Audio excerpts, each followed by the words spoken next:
to Beyond the Ring, a podcast that covers all things in the stock show industry from the informative to the insane, starring Ryan Rash.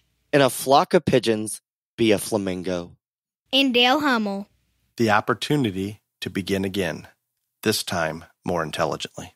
Now on with the show. Welcome to Beyond the Ring. This is Dale Hummel, along with co-star Ryan Rash. Hello, hello, hello. Ryan, I had a new experience this week that you will probably appreciate. You have new experiences every day, Dale. I can't wait to hear. I do, but this one would be one you appreciate. I think you'll like. Mm-hmm. So I have a shoulder problem that goes back to a motocross injury that occurred several years ago. In my pursuit to fulfill childhood dreams, I caused much bodily damage.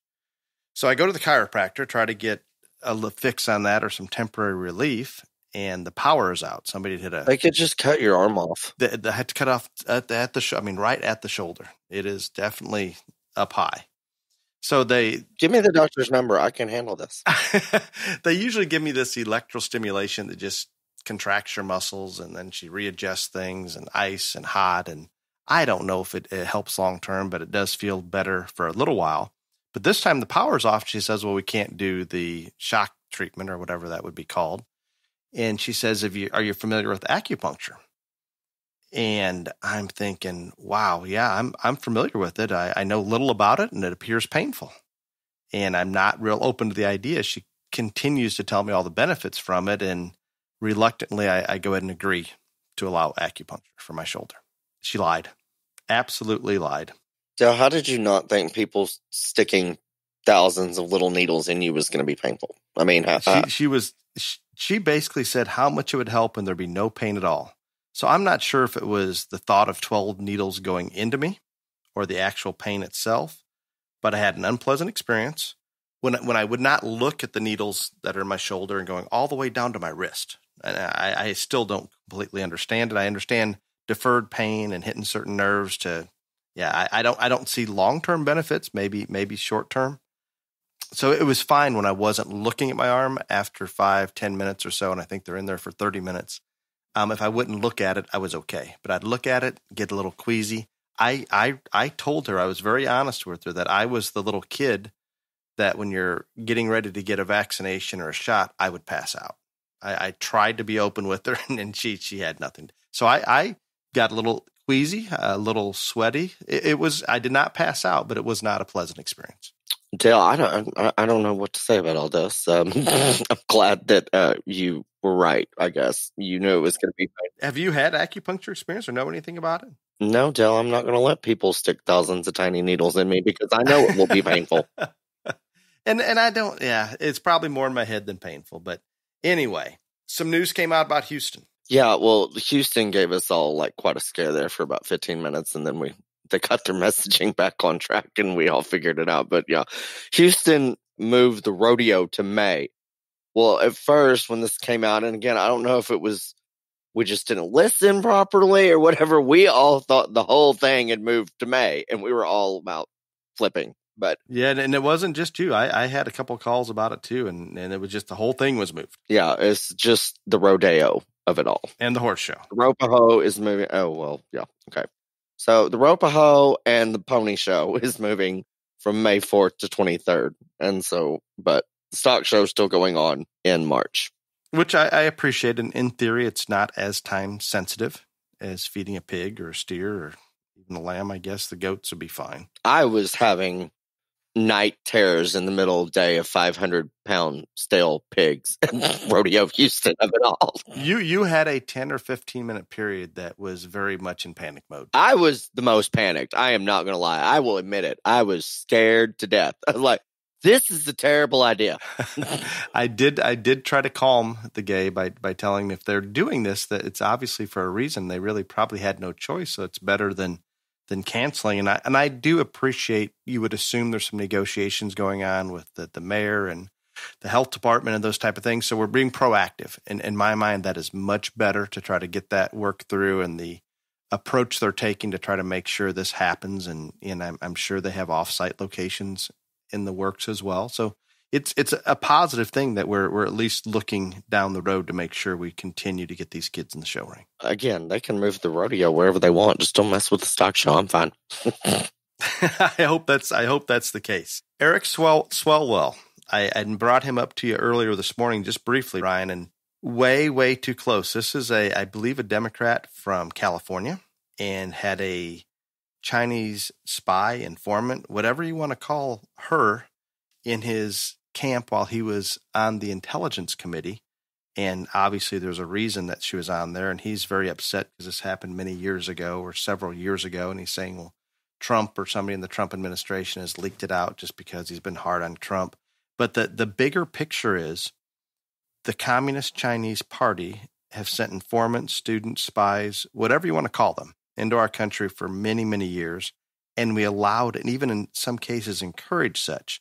We have politicians out there that as of today are still taking on Chinese interns. I don't have anything against the people of China, but I have a lot. Dale, you're such a liar. You have not so the much people, against not the people of China. No, the Chinese leaders I do. The actual people I don't. I really can't imagine they're that bad of people, but they're very much suppressed and beaten down from the leadership. So there have been numerous interns for politicians from China. As long as I can remember, Ryan, going back to when I was in graduate school and even before that, graduate school, at least at the University of Illinois, and I'm just going to throw a rough number out there. I don't have the statistics, but I'm going to say close to 50% when I was there were foreign nationals, and a large portion of them from China. Why would we not only educate, but the Chinese Communist Party, when they allow the visa to come over here, for whatever reason, they do make the statement, we may call on you at some point for information, but even educating the rest of the world. I'm a pretty big America First person, and I can't understand why we take positions away from U.S. students to give to the foreign nationals and educate them to take that information back to their country. Can you explain this to me, Ryan? No, all I can tell you is that I did my very best in college to get this problem under control because, see, at A&M, we have a large population of Chinese people, however you want to call them, there. And how or why? Why? Well, I don't know, but Dale, you're missing the point. I actually hit two of them with my car. That is a good point. One was on a bike and the other one was walking crosswise. But I did hit two of them. So, I mean, I did all I could. At the same time? No. Or two different incidents? Yeah, two different incidents. So you were working at I also gave them $100 and they went on their way. So, but yeah. That is something. Yeah, I get it. So I did all I could. Speaking of China and the China virus, we do have some people out there not willing to take the COVID vaccine. Hey, somebody got vaccinated in England. Yes, the very first, I believe, a 90-year-old lady or something close to that. Why do you think people are reluctant to take this? I don't know. You do know. No, I don't. I believe it to be in part the fact that it was on warp speed and it was developed much more rapidly, which I think it needed to be, than any other vaccines in history, and the fact that Trump said it was safe, that you're going to have a segment of the population, rather than a science or common sense standpoint, Trump's associated with, I'm not doing it, which is complete and total ignorance.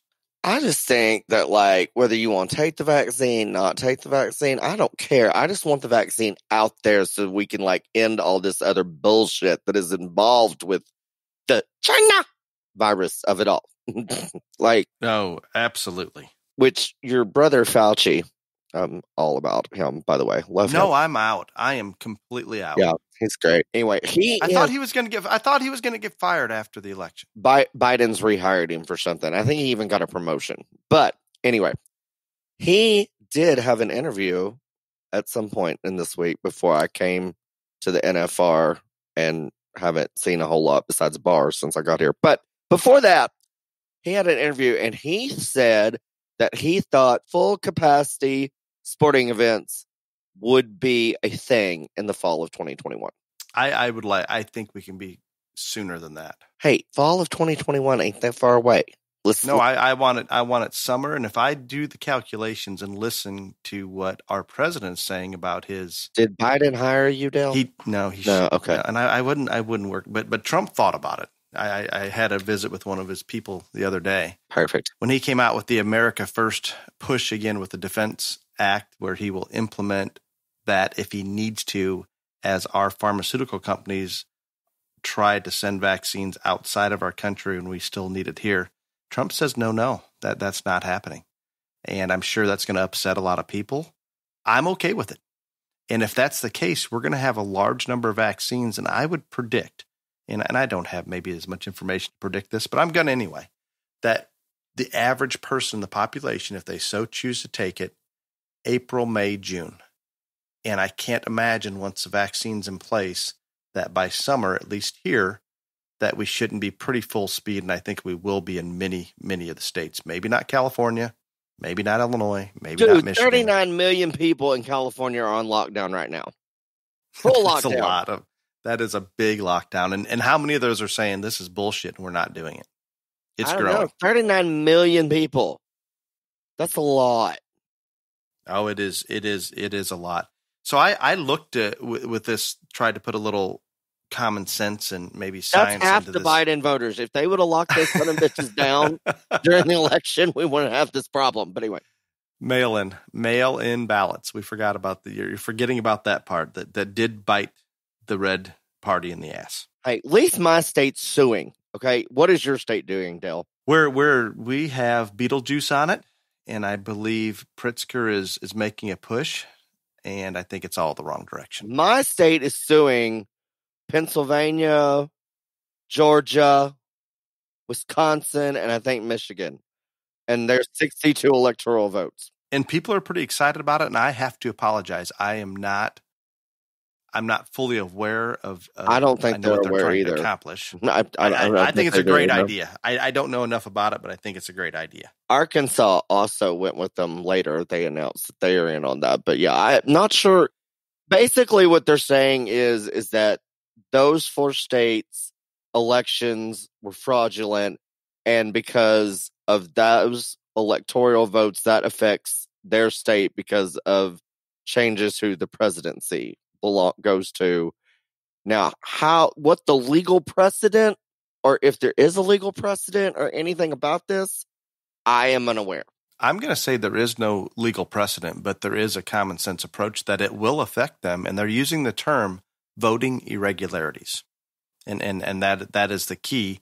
How bad were the voting irregularities in those 4 states? And I think there's enough information to say there's no question there were voting irregularities, but it will become up to the Supreme Court to decide, was this something that truly changed the election? And, I'm not even sure that you need to come up with that, but rather the fact there were too damn many of them. Well, I think that Brian Kemp should be thrown out of office. That's first. He needs to go. Gone. He will not even let them. If he would just say, we're going to check the voter signatures on these things, Trump wins Georgia. Now, granted, that doesn't give him enough to stay in the White House, but what about the 2 suitcases that were on the security camera they pulled out from under the table and just after they kicked everybody out because of water line break and started running them through the machines? What about that? How does that not affect anything? Exactly. That's part of their law, is you have to check the voter signature. But nope, not so much. Not going to do it. Mm-mm. And he's a Republican. The state legislature, in my, I guess, observation, is the only one that can change that. And many of the states just had the Secretary of State or the governor making those changes. Georgia. All the eyes of the world are on Georgia. It is. I want to circle back briefly to the vaccine from the standpoint that I think there are a lot of questions out there and a lot of people that maybe do not understand that. They're talking about it. It appears as though half the population is concerned about the potential side effects that may come along with the vaccine. Unlike many traditional methods of vaccine production that are based off of utilizing a weakened version of the given virus that they are trying to protect against, to develop a COVID-19 vaccine, the pharmaceutical companies have taken a more unconventional approach. The biological difference is we're asking the human body to make the defense protein mechanism by delivering messenger RNA into the cell that manufactures a protein and in turn induces a body immune response.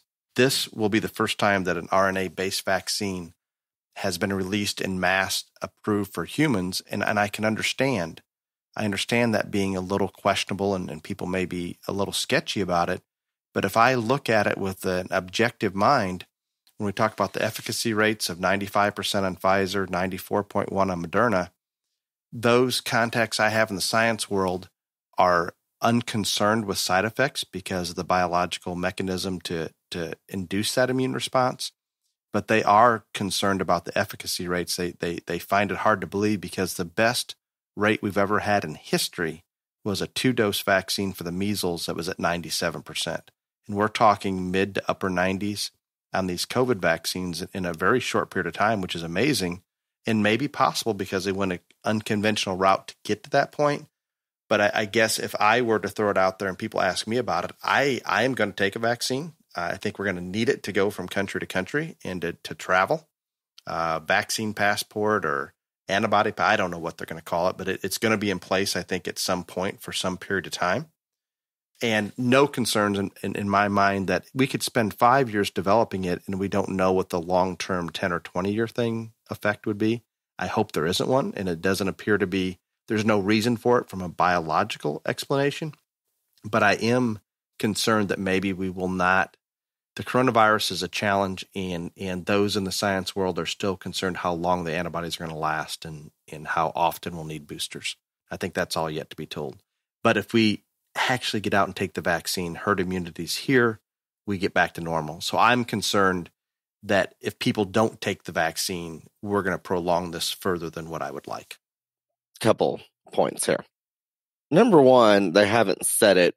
They've all but said to like travel to a different country, you're going to have to be vaccinated. Number two, they haven't said it, but it's out there and floating around.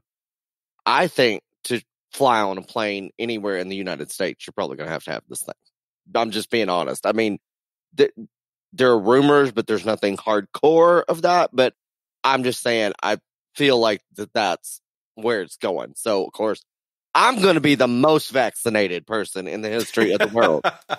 Like, I'm going to carry them with me in my purse so I can, but, you can show them, hey, here it is. Here's my syringe. And so, I'm like you, like, I think what the most of Americans don't understand is that the reason this deal is here so quick, it's not that they like cut corners or did things. Trump cut red tape. There's a difference. Exactly. And I'm still concerned why the FDA is taking a week or 2 weeks. Just look at the information and make a decision. Be done. Trump cut all this nonsense and stupid red tape out to get this here. It wasn't that the pharmaceutical companies did a shoddy or quick, job on this. It's just no one's going to know if there's a side effect 20 years later. I mean, no, it doesn't matter if it took 10 months to make the vaccine or 5 months. That isn't going to change. I mean, it's just going to be what it is. Like, that's going to happen. And that's not just with the Rona vaccine. That's every vaccine that's been made in mankind. I mean, it's kind of how it is. But I'm telling you, these people, like, I'm here at the NFR, and I was at the Cowboy Christmas in the Tarrant County Convention Center yesterday. And, I mean, it wasn't like shoulder to shoulder packed, but there's a bunch of people in there, but it's a large space. There's a bunch of people in there. Walmart crowded. Walmart. Yeah. I mean, but at the front, at every entrance, it says you must have a mask. They have people walking around in there that have holding a little sign that says you must wear a mask. And if you don't have a mask on, then they ask you to put one on. I'm telling you, 40% of the people in there weren't wearing a mask, and they didn't put one on when asked. They're over it. They're done. They're not complying anymore. And like, I'm not saying they were rude, but they also were like, yeah, I'm not doing it. If we're to that point, take the vaccine so we don't have to wear a mask anymore, people. And it's not gravely different if you need it to travel or on an airplane than what it is to enter the 8th grade or what we have to vaccinate our children for to put them into kindergarten. So it's not something wildly new that we're going to strongly encourage these vaccines. Are you ready for the main topic? Well, since it's my topic and my idea, by the Are way, you the most excited? listeners, y'all need to attack Dale privately. If y'all Thank need you. his phone Thank you, Ryan. number Thank or you. snap code or anything like that, y'all just hit up the gay. I'll give it to you.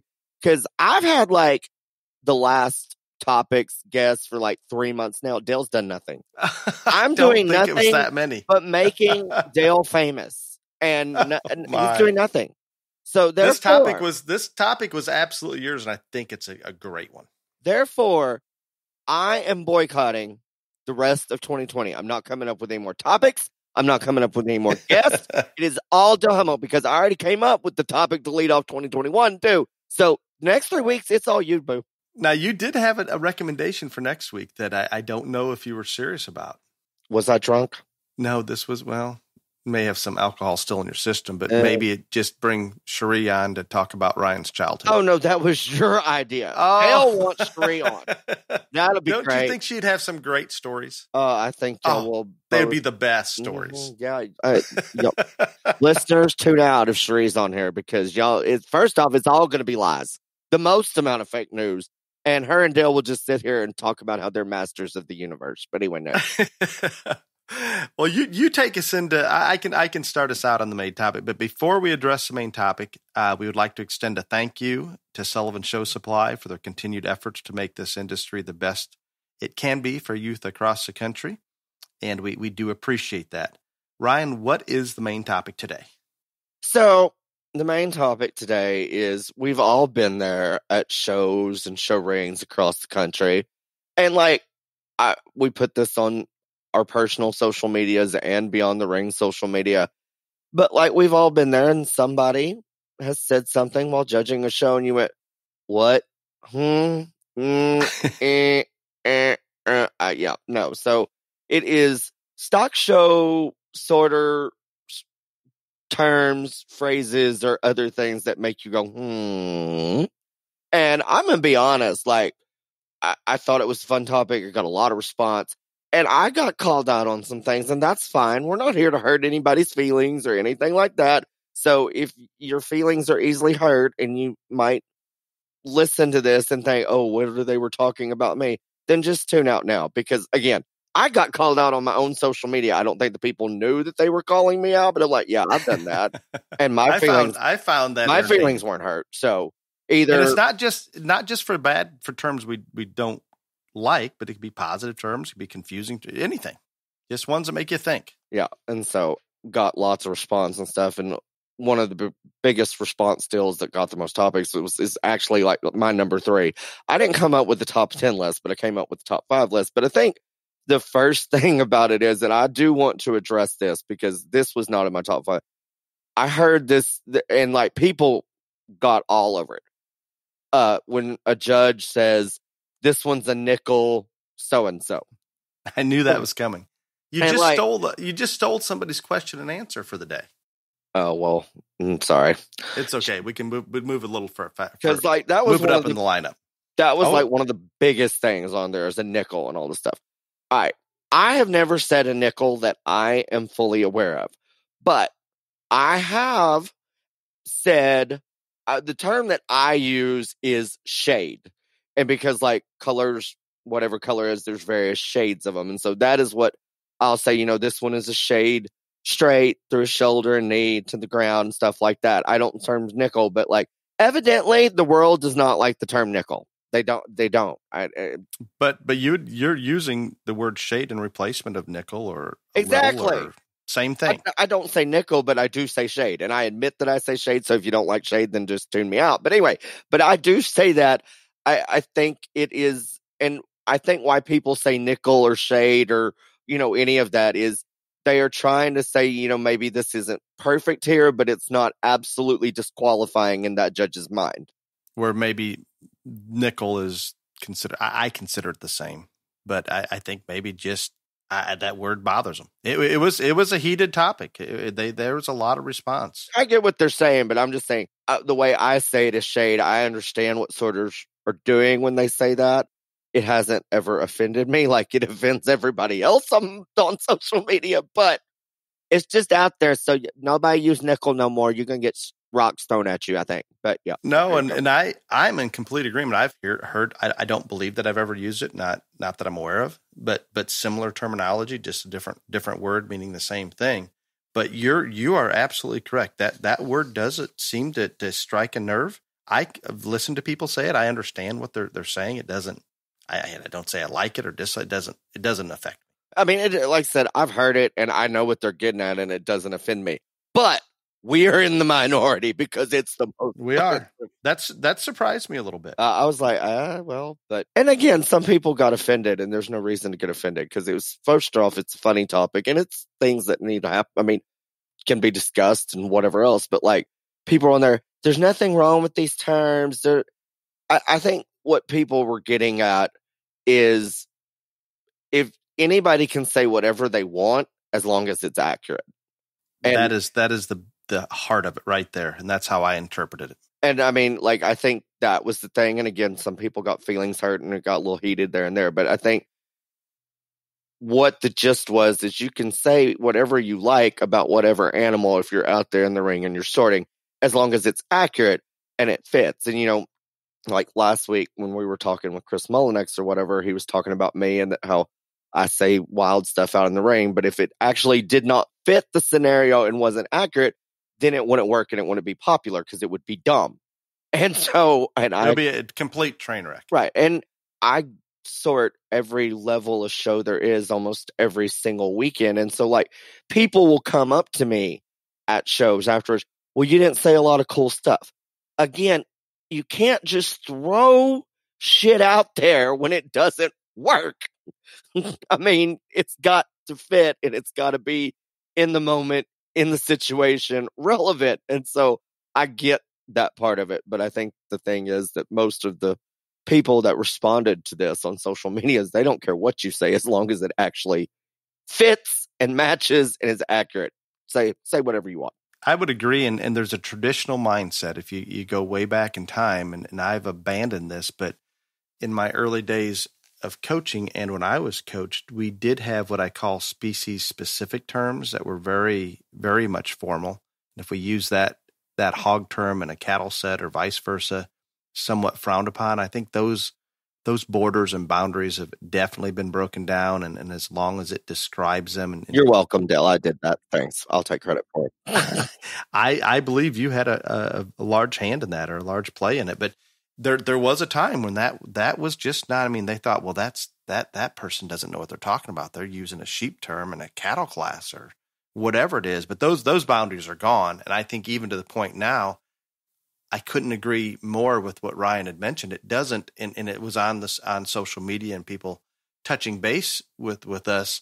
They're not concerned with that term except for nickel. Yeah, as much as they just want it to be fitting on the animal and accurate, and they're good to go. But one thing that I was like, yeah, that was what he said, and I think Dale will agree too. Somebody put on mine, sound enough is not a possible. It's not. You don't get to say that. They're either sound or they aren't. There's not sound enough. And so I agreed with that person. I was like, yeah, what they said. And so, but we may be a little more critical on that. Exactly. I don't think. I mean, like, it didn't get a whole lot of hype, but that was like one of my favorite ones. I was like, bingo! What this man right here says. There is no such thing as sound enough. I like this. Yeah, you're either sound or you're not. And that's all there is to it. Well, Now I'm going to have to, we're going to have a very short question and answer because I do not run these question and answers. I grab them and go and don't discuss them with Ryan. But Sarah Nichols threw out there in our question and answer, and we probably should address it now.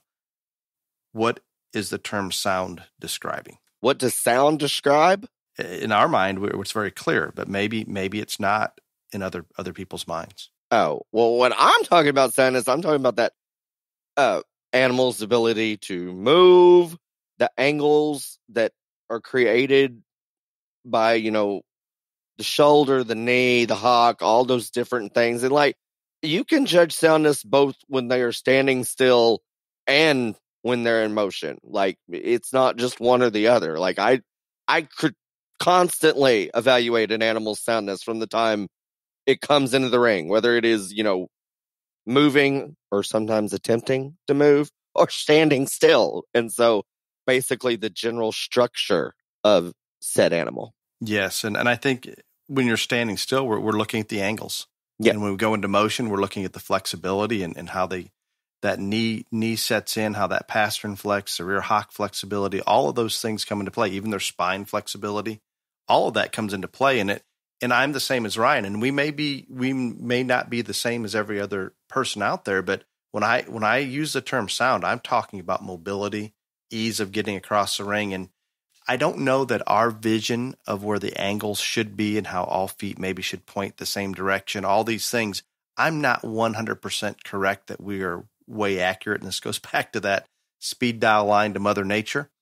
But it is no question, if we can get those animals to go out and move with minimal stress because of the movement. Does that make sense, Ryan? Get across the ring and it doesn't. They can hold up. The ones, if you're in a pig show and you drive those dang things for an hour, are you going to figure out which ones are sound? Oh, yeah. It's not going to take that long at all, actually. No. And maybe they're not in shape for a lot of various reasons. But just getting across the ring without stress because of joints or ill structure is where I'm going with it. And somebody put on one of my things or on the social media, like a judge referred to one being sound as a cat, and she thought that was stupid because of correctness. Well, again, I don't use sound as a cat. I have said that, one moves like a jungle cat stalking his prey. But Same thing. But I get what she's saying when she's talking about, because if you watch a cat move, maybe like the way that back leg isn't show ring perfect. But I think when judges refer to that, and this is what we're talking about being sound, a cat moves with a great deal of ease. I think it's the best. With no effort at all. Right. Just very effortlessly and a lot of ease. And so when judges were referring to being sound as a cat, I think that's what they're getting at. I also, and like you, no matter which way you describe soundness, I think it is that, just how effortlessly and how the ease of that animal to be in motion. Exactly. And that's perfect. I think I'm glad this came up because we need people to maybe be on the same page, or at least realize there's different opinions out there. And is a cat's pastern and angles what we would put in livestock? No, we would call it too soft pastern. But in all reality, when an animal gets out and flows and moves that easily, I had a discussion with a experienced swine producer that's now no longer in the industry about these front leg issues that I tend to get hung up on, where those front legs want to turn in and you're almost walking on the outside of that toe. And I had made a comment about it. He says, you ever seen a bear come at you? You know what? The bears kind of do the same thing, and they can get along pretty fast. So I don't know if our vision is exactly right on what soundness is, but ease of movement across the ring, as Ryan just stated, maybe that's what it comes down to. Now, do I want those feet going close to straight forward and things looking the part on their angles as we were taught to do so and what we see a lot of times? Absolutely. No question. Okay, back up. You had a conversation with a man about pig front feet, and he said to you, have you ever seen a bear come at you? He did say that. Now, I have not seen a bear come at me live. Stands and watches a bear run at him. You run the hell away. Have we not talked about the Discovery Channel and Animal Planet? Oh, have we not discussed this? Remember the Animal Planet? Me and your children and your wife. Who are the people in your life? I am starting to question this. I thought it was appropriate because the bears do the same damn thing. Now, I don't know that I don't know. Our vision of how they need to set on pasterns and so forth is maybe a little skewed, and we may want to ease up and just focus a little more on how they get across the ring. No, I'm good. I like what I do. And if that bear's coming at you, and you don't take the time I'm running. I'm not going to take time to study it. No, I'm getting the hell out of there. That's just all there is to that. A question that was posed to me by a cattle producer that I respect a great deal. He had asked me this past week, do we take into play? He brings, there's a lot of people from South America and other countries that come through his place. And I can remember when I was in Australia in college, they were always talking about jaw strength in cattle and things that I hadn't really heard of before or put that much thought into. Well, these people from many countries come through there. And one thing that he was curious about, a lot of them talk about the importance of a cattle's head bobbing up and down a little bit when they take a stride or move. And I've put a little thought into it, and our manager, Craig Benoit, had made a comment to me, and I believe he is correct, that if I look at the animals that are really effortless in their movement. A cat, I don't know about a bear, but we can come up with some others. I guess when I look at cattle, I would prefer to see that one just like a downhill skier going through the moguls. Their upper body doesn't hardly seem to move, even though they're going over 3 and 4 foot bumps coming down.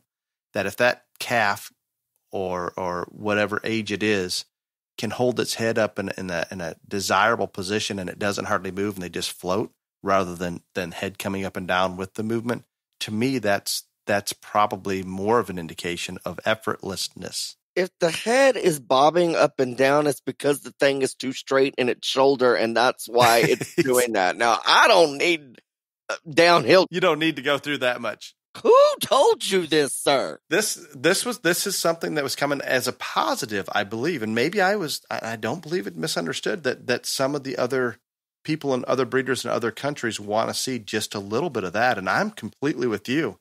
It tells their me neck that and shoulder struggling. alignment and set are not right, and they're struggling. That's why they're moving their head up and down. I agree completely. So that's again, where who our man are the Craig people in your life, sir? I just do not know. Sometimes I am the most concerned. I think it's that speed dial I have to Mother Nature is why I get these questions. questions. Oh, Lord, help us all, baby Jesus. Take us to another term. I have a couple left, but that sounds I haven't even got to my top 5 list, but I wanted to hit on like some that like got a lot of traction, and then the other one that I'm going to bring up that got a lot of traction is one of my friends in the cattle deal, and I mean it's Randy Mullenix, Chris Mullenix's brother. He he said, "Careful, fresh doesn't mean starved," and so like a bunch of people like that or whatever. And so I think, and this goes to another question that we had talking about cattle being fresh or anything being fresh. A lot of times that is related to condition. And somebody asked about smooth, like being a judge calling one smooth all the way through, where they thought that one was just fat.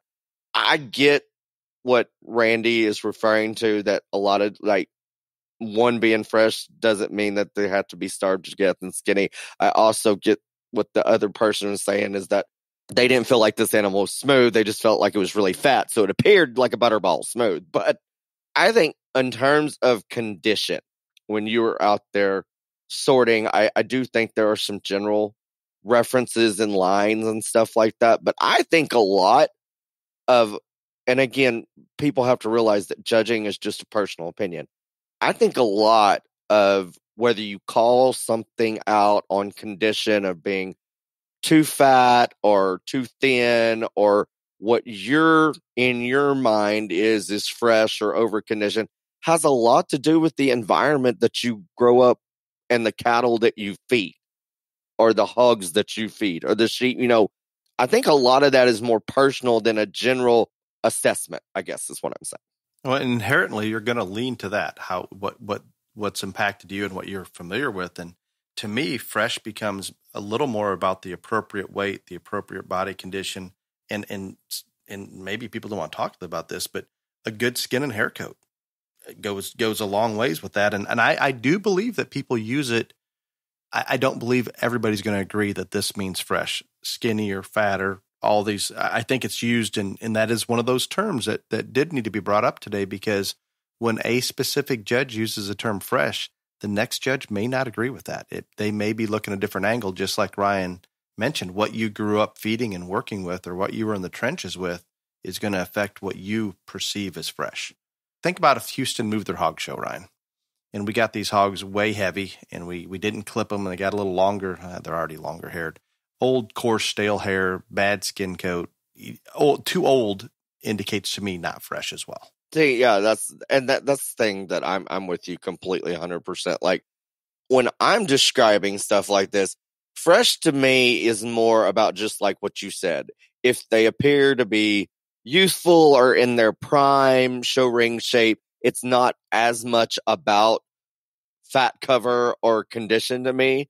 It's more about their appearance. But then again, other people, like I was saying, this got brought up on social media, only think freshness, or when they say freshness, has to do with if they're over conditioned or they're in the right condition and stuff like that. So again, I think that is one of those things that is definitely more personal to each and every judge there. It's not as, you can't blanket assess that. No, absolutely. And I think that's good. And you know what? This takes me a little bit into another spin that I wanted to bring in when we talk about fresh and different terms. We had several people, and Ryan had talked about it, that got on the social media and said, oh, they don't care about what terms they are. We do need to be a little open-minded that regionally different things are gonna come into play in different mindsets, from somebody talking about a term from Texas versus somebody in the north talking about the term. And I've got one of mine that we'll bring into play when Ryan's doing his top 5. And there is one that I had sent to me via text. I believe this one is in the hog ring from Mr. Goss. Talks about a term. This one goes against social distancing. What would that mean, Ryan? This one goes against social distancing. I take it as though that's a good one, and I want to get up close to that one. Maybe. But probably time appropriate. Definitely time appropriate with our COVID. You have to be there in the moment, because a lot of these times you just say, he said this or she said that. Well, there was probably more explanation than that. Absolutely. And you know what I'm saying? Or you could tell by the moment that it happened what that person was referring to and say, I mean, I think that could sound like a really cool term if I knew exactly how it was intended and meant. You know what I'm saying? But agreed. And I think probably popular right now, and just like Ryan going out there and describing things accurately, assumably accurately, and still educating my ass, sir. And educating the public while being able to use some terms that are maybe entertaining. Nothing wrong with bringing more things into play that are going to get more kids in the ring and more people watching the show. It's all a positive. So, do you have a list of terms that you hate, sir? We've gone through and crossed off a few. Mine were not necessarily ones I hate as much as I have 5 misunderstood. Well, I'll tune in on some of those, and I have a couple more that are maybe misunderstood. No, again, hate is a very strong word. No, and it is a strong word, and I am going to say it. So anybody that came up with these or used these or whatever, I am sorry. My. And I will apologize for hating on you, but I hate these terms. I do. I'm apologizing for you in advance. These are these are the terms, these would be my nickels, okay, of the world right here. This would be my nickel list right here. I hate the Communist Chinese Party. There you go, Joe. You made that very clear on many occasions. So number 5 is geek necked. I don't know what a geek's neck looks like. I'm assuming like Ichabod Crane-ish, long, skinny, whatever. But like a geek is a negative connotation. I've never really said, man, that geek is hot. Now, careful. No, geek is not negative. It could be insinuate intelligence, maturity.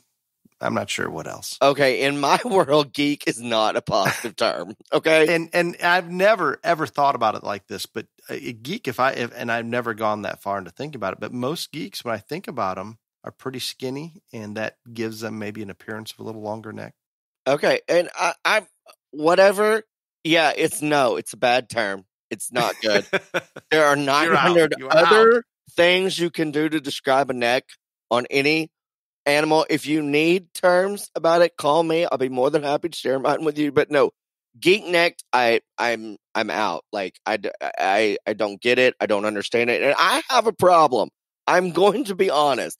I have a very, very strong dislike for describing things what they think in a positive term with negative connotations. And again, in my world, I've never said, man, that geek is hot. So geek just does not work for me. So you take it, when you hear that, you think negative, going the wrong direction. Right. Yeah. I'm okay with that. Okay.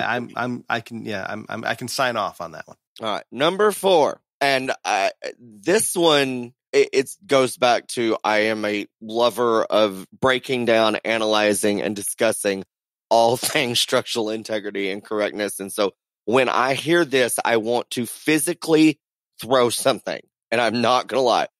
Squishy pastern is not positive in any way, shape, form, fashion. I don't care what you think. I don't care what you say. You are wrong. Wrong. Is it the word or the fact that they're soft and they're too flexible? They're using it as positive. There is nothing positive about one's pasterns being squishy. That is actually negative. Are we forgetting about Mother Nature here? You and Mother Nature, y'all go roast some s'mores by the campfire somewhere else. Your jungle cat top has 5 list. Your jungle cat has squishy pasterns. No. Yes. Sir. Oh, yes. No. Oh, very much so. No, you were wrong. You're living in your bubble. Squishy pastern is not. I don't like the term squishy. That's a little bit like a nickel to me. That I'm a little. I think flexible. Flexible, a little pastern. Softer. Great. Stable, not so. I mean, I say one snaps, crackles, and pops their pasterns when they do. Ooh, I dislike that. I do now have one. Well, I don't care. There's nothing wrong with when I say one snaps, crackles, and pops. No, I agree. What I'm saying is I despise those popping pasterns. Oh no, I do too. But like, everybody knows exactly what I'm saying when I say that. Like, they get it. But yeah, and most people don't even. They seem to ignore it. There's no way they don't see it, but they don't talk about it. No, it's very underrated, under evaluated or rated, or they don't talk about it. They just let it go. But and we were talking about this, and I meant to bring this up earlier. But you were when we were talking about ease and effortless movement and all this other stuff. Your friend, my mother, she this summer she came watch me judge show. Her and my stepfather, Daddy J, and I am a person that when I judge, I watch those animals come in. Like, I make sure that I can see how they move off their front end when they come in.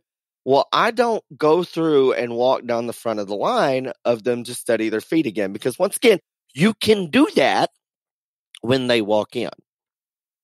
She was very, very upset and informed me several times that I needed to walk down the front to look at their feet again, which I didn't change what I do. But anyway, my point is, nobody ever gets in behind these animals and watches them go from behind, and that matters too. I'm just saying. It matters the most. You have to evaluate soundness with all of it from all angles. But I'm glad. No, and you're right. Just like the popping pastern, that concerns me. Deeply concerns me. People will ignore it. You can put whatever priority you want on it. You can use one to win a class if you want, as long as you say, hey, this is present. I'm okay with it. When you talk about getting in from behind them, I will get behind all species, market or breeding, and watch them go away from me. And I am told by my oldest daughter and others that in the cattle ring anymore, we don't really care how they move from behind. We just want to see them fill their step on the profile and get out and move on the profile. I disagree.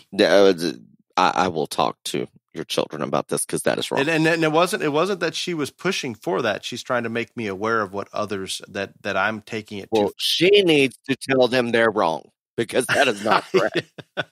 But I think it's I think it's in place right now, in play. I really believe that. And it is concerning. That is incorrect. So number 3, and this was another one that got a lot of traction on social media, but I actually made my top 5 list before we put this on social media. I was going to go to 10, and then Dale was bitching about 10, so I cut down to 5. But, and this bothers me too, and I'll never understand it. And I do think you sound overwhelmingly stupid when you say this, but now be nice. This one has to be first or third. Yep, it was on there. That makes 0 sense to me. It has never made sense to me. I knew this was going to go down this path. And I have never been there when this has been said, and they followed it up with, this one has to be first or third because of this reason. And they might have just said something. It did not make sense then. It does not make sense. If one can be first, you could say, this one could be first or second, and this one's going to be second, because first or third, no, that is wrong. It is not correct. And I despise this so much. I have actually said, this would be one of those situations where a judge might say, this one could be first or third, and they say it's going to be third. I'm going to say it just needs to be first, and we're going to use it first. because it annoys me. I don't like it. I don't like it. I love it. I agree with you completely. I'm going to try to shed some light on it just because I believe And you would I be know. wrong, but go right ahead. I know I'm going to shed light on what they're trying to get across. Mm-hmm. And I don't agree with it. I disagree. I think what you're saying is exactly right. If we have one that is a little different, maybe more unique, maybe more plain, it doesn't matter what direction, but you've got top 5, you've got one that's just different, maybe good, but different. And they're afraid to use the darn thing in first because it doesn't fit the others in the class. And I could care less. If it's the highest quality one in there, maybe the most unique, whatever it may be, I'm completely with Ryan. Let's run with that one. Or if it has these unique traits, but has a problem with it somewhere, then it can go second, third, I don't care, wherever it fits in. But they're trying to sometimes follow a pattern. There's a mindset that your first and second should look similar to each other when you come out in the champion draw, all these things. And that is wrong. And if there's you literally just described all this and made my point so much more correct. Yes, that's what I'm getting at. But I think that's their mindset. I believe that to be. And if you have thousands of animals, if all the animals showed up at one place and you had that many good ones, you could probably have your champion and reserves and division all look pretty similar if you had endless number of animals to evaluate and there were that many good ones there. But that is just not the case most of the time. And they aren't always going to look the same. And that's probably a good thing because that means we're actually sorting quality and not trying to fit them all in the same box, even if they have an issue. Again, it's terrible. It's not good. I don't like it. I really, really, really, really, really bothers me on that. And I was glad that was brought up on social media. I agree with all of y'all. And like he's saying, I know that there's great amount of people out there that sort shows that I respect their opinion, that like to pattern things up. And I don't think there is a problem with that if that's what you want to do. I do not prescribe to that theory, and I will tell you why. And I'm not saying that I'm right and they're wrong, but I think good ones and great ones comes in all shapes, sizes, colors, and kinds. And you should just be able to recognize that they are elite or special or unique and all those things and describe that and own it, even though they're not exactly the same as the one you used to breed before or whatever. I just like finding those and appreciating them. I get that some people want them all to look exactly the same. I've never been that person, and I say multiple times at shows, I realize they don't all look like cookie cutter versions of each other.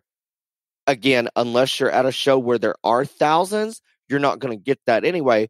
They should. Everything out there in a champion lineup, whether it's a breed or a grand lineup, if it's a show of average to above average numbers and quality, even though I don't think they have to look identical or be cookie cutters, I think they need to have similar traits. And those would be the things that are important to you as a judge, whatever they are. I know what mine are. I don't want them to be sound. I want them to be stout. I want them to be incredibly sexy looking. And I think all those that in the grand drive should reflect those principles when I'm judging, or if somebody else is judging, what their priorities and emphasis are, even though they don't have to be cookie cutters. Understood. Agreed completely. I want to take it just a little bit further before you go on to your next one. And this maybe fits into the first or third. And I'm gonna pick on the breeding side as we show a lot of our breeding stock. Oh, you did that already. Good job. By age, what about that one that's really, really good and built right, unique? So let's just talk about a heifer class. The highest quality one in there, but she's 150 pounds light in that particular class. You know what I do with her? Tell me, sir. I use her. I don't look back, and I'm gonna call it as it is. To me, that one may be a little slower growing, or what else might she be, Ryan? Mother Nature likes her? I don't know. Maybe she had their accurate birth date. Oh, Jesus. Here we go. Oh, God. This is just opening a great can of worms. This is a whole other podcast, sir. It is. Not this one. But I am out on using these that are bigger or heavier that aren't as good in all that had to happen as we moved to birth date. I'm out. Let's use the good ones. Let's not use midgets. Let's not use slow growing ones, but let's use the good ones and use a little practicality or common sense that maybe it was just an issue that we wrote the wrong birth date down on some in the class. When this episode airs, the inbox is going to be full about people backdating their dates on their whatever. Now you're fixing to get. Is this not honest? I'm not. I'm not saying you're wrong. I didn't say you're wrong. I just said that. And it bothers me when those really good ones fall into second, third, or fourth because they're not as heavy. And maybe they are slower growing. Maybe I'm wrong. It's possible, but some of them are pretty damn good. They're getting beat. For whatever reason, I have no problems using one that, like you're describing, maybe not the biggest one. I also don't have a problem using the biggest one if that's the best one. Exactly. I mean, there is a level, like you said, we don't want to use slow growing, early maturing dinks. We also don't want to use elephants, but I think, especially on that breeding side, there are so many bulls that you could breed these heifers to, or, it doesn't matter if it's breeding sheep, breeding pigs, breeding goats, same thing. There's so many sires out there that you can manipulate that overall size. In the end, that's not a huge factor in my evaluations. Agreed. So number 2, and I'm going to say that this isn't said on the mic a lot. I have heard it sometimes, but it is very, very popular in the lingo and talking about livestock, and I can't stand it at all. It might be my number 1 if I'm right in what you're going to. This one doesn't suck. Bam. I cannot. I don't know. Again, that's a negative connotation, and you're using it to describe an animal positively. It doesn't describe anything. It describes nothing. It's so stupid. It's just really. I am further out on it than you are. It's number 2. Oh, way further out. No, I could take it to 1, I think, but I know where you're going with number 1. I'd flip your top pair. Oh no, you're wrong on that. But not even knowing for sure what your number 1 is, but that one I've not heard a judge use it. I've heard it on a mic a couple of times. Have you? But I hear it 100 times just talking stock at shows and in just general whatever. And it just annoys. I think it's just popular, trendy, cool. I don't know what. Just a good one doesn't suck.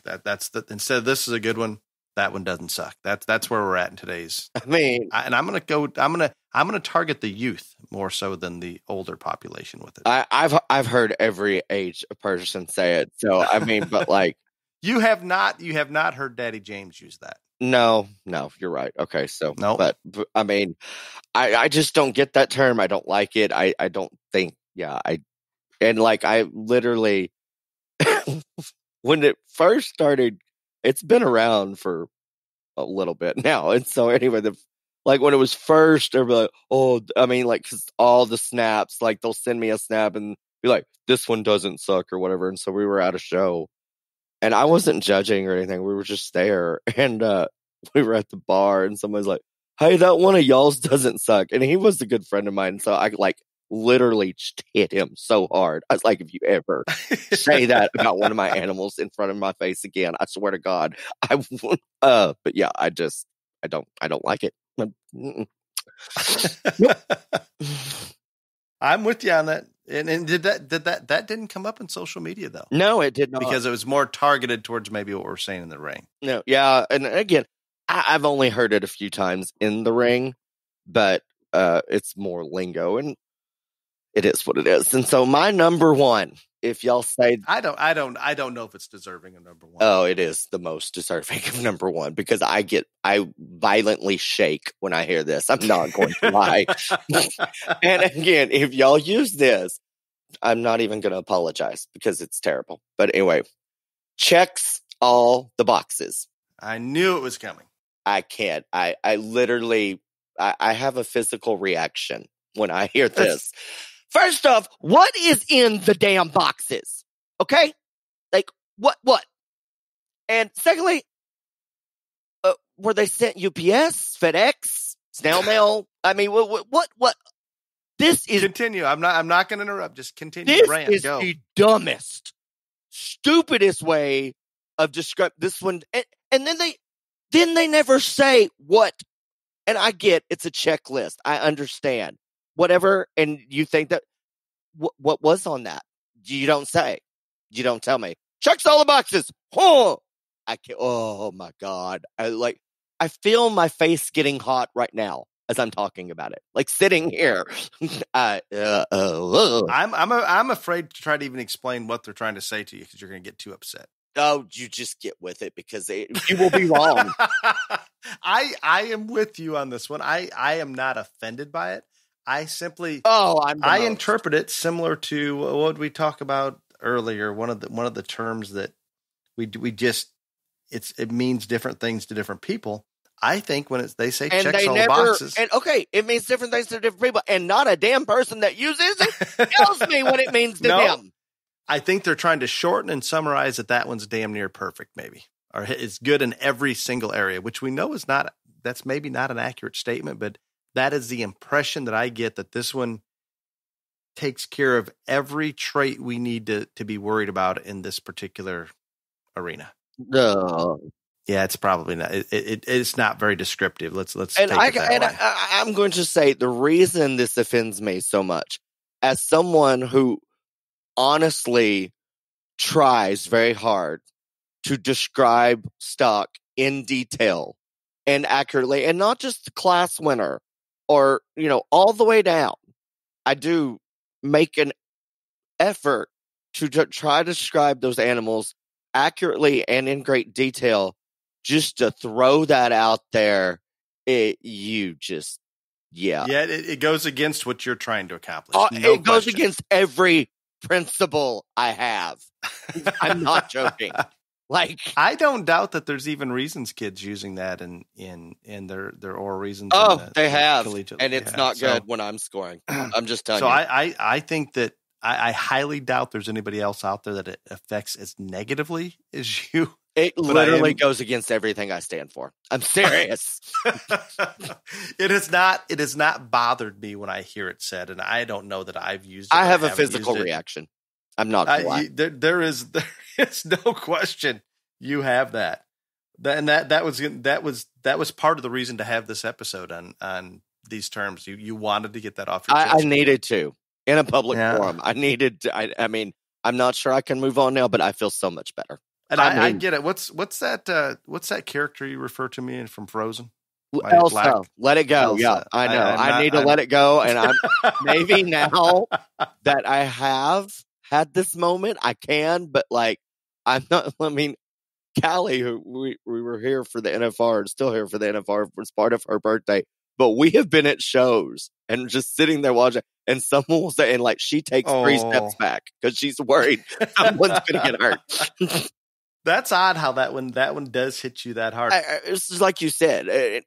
The reason it hits me that way is because it literally goes against every principle I have when I'm out there. Just we're just going to phone it in, checks all the boxes. No, yeah, okay. Doesn't describe, doesn't Nothing. Justify. Yeah. But so, what were yours, Dale? A couple that I have left, and some that we had overlap, and mine aren't necessarily hated ones, but confused. And the term Elsa applied to me is. I hate to admit it, Ryan, but it's pretty accurate. We've discussed this one before. And I'm just going to ask you just to recap because it fits into this episode. Define feminine, and let's just use cattle. And this got brought up a little bit, and I don't know if it was define feminine, but people were saying that like judges will refer to one being feminine and have a long skinny neck. Again, I think feminine is one of those things that, especially in cattle, you look at that one's head shape and, also and it's not just about the length or thinness of neck. It's how that neck is laid in and the angles that it's at. A lot of femininity to me is in cattle. Like, are they clean through their chest? I think that is something that, and, their shoulder, because I guess and this is different for every judge. I think of feminine, I refer to like shoulders, head, neck, because that's the same way that when I look at a woman and like that's beauty queens.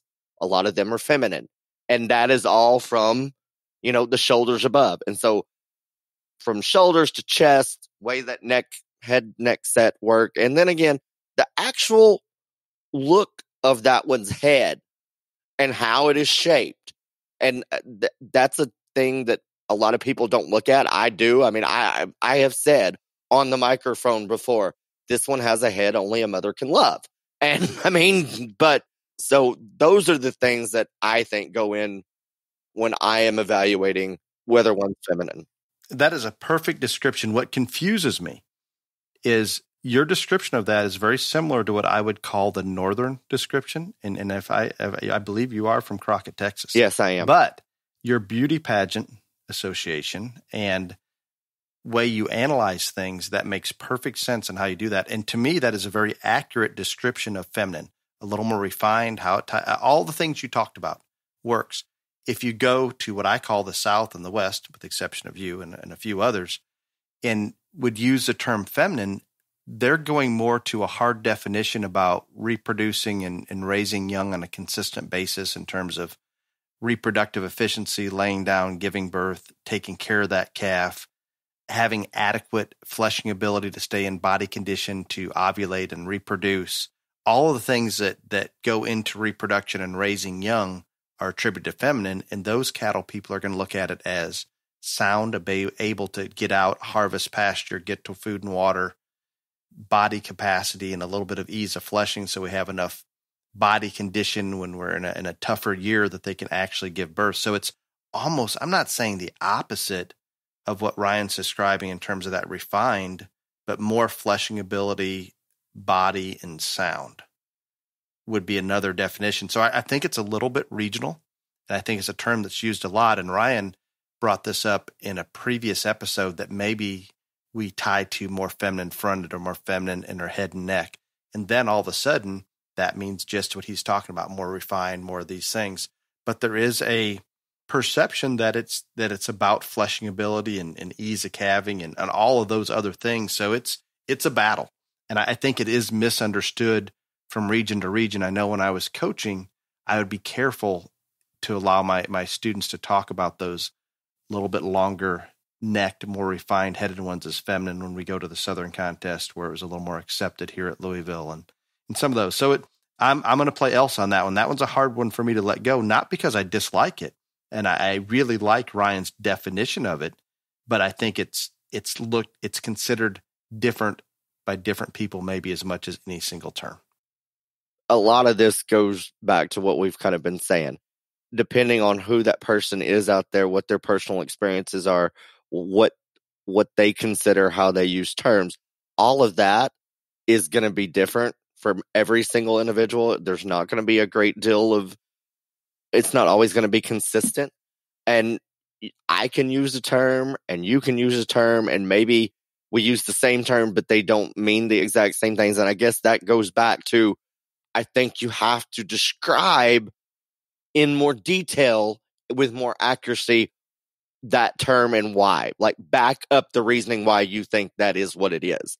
And I think that is something that we don't get enough, especially at like the jackpot or the county fair level, because like, we've talked about maybe people aren't as excited, at some of those smaller deals and stuff like that. So they're not trying to be as impressive as they can be.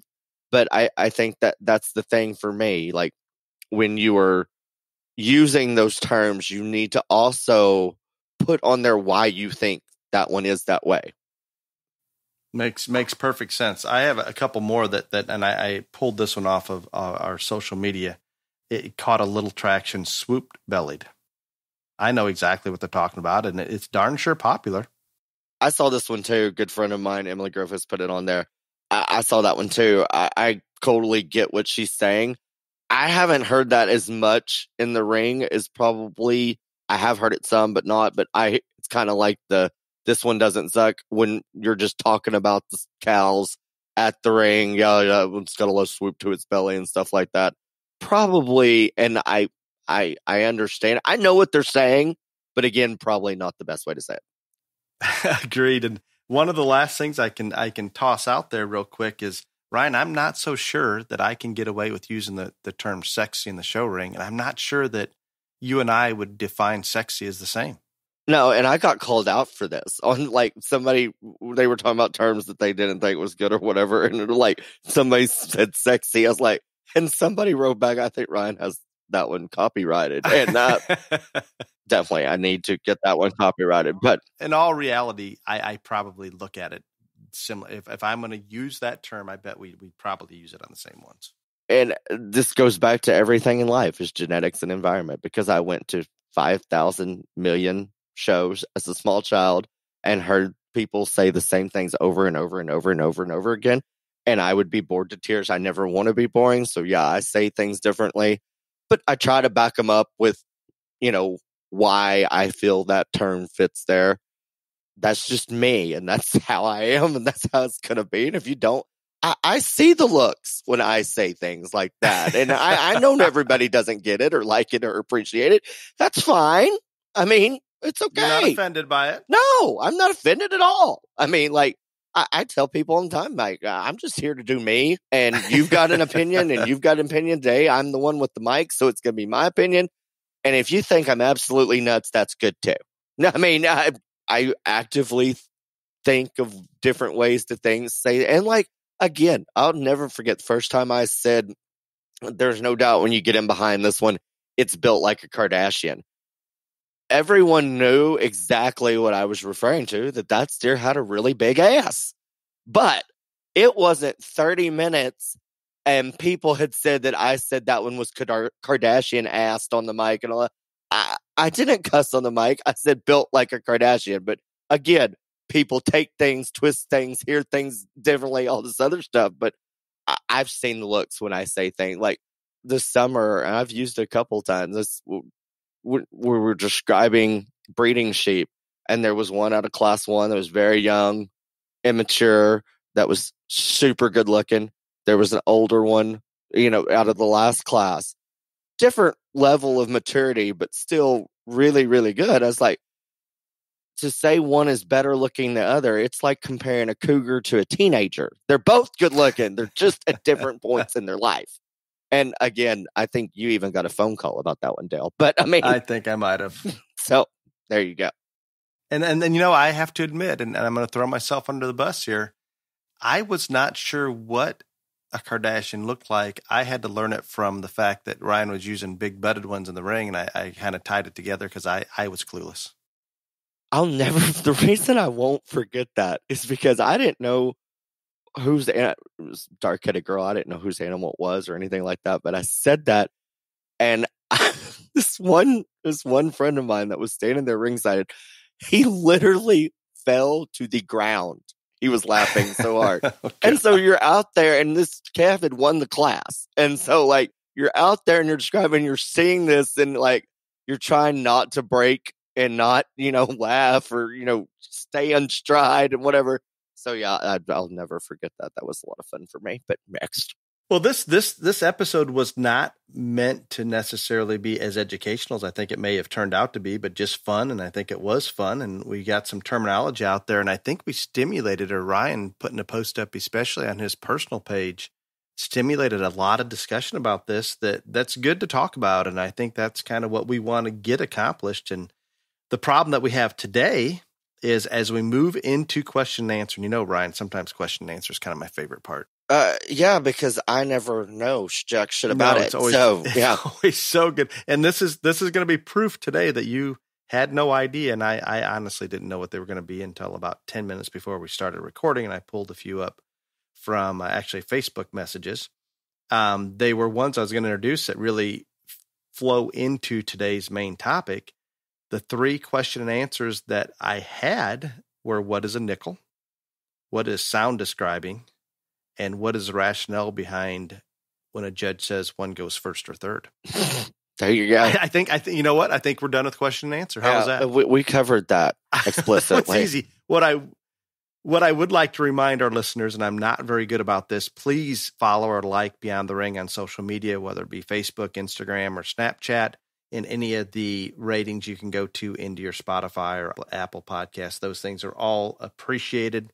And Ryan and I enjoy doing this every week and hope we can continue to do this for a long time. Ryan, it's been another great week. Yeah, well, you have 3 weeks of topics to come up with, sir. Just saying. I do. The world rest your shoulders. the Sheree one doesn't work, does it? No, it's not going to work. I mean, nobody's going to listen. The Ryan's childhood stories, I think they would listen. Yeah, and if she's telling them, they're all going to be lies. As long as they're funny, it's good. Right. Well, again, not trying to step on anybody's toes, hurt anybody's feelings with this episode. I got called out several times on it. And again, it doesn't offend me. So if you are offended, I'll apologize, but I don't mean it. Well, Ryan, thank you for another good episode. Until next week, be safe. Y'all come back now, you hear?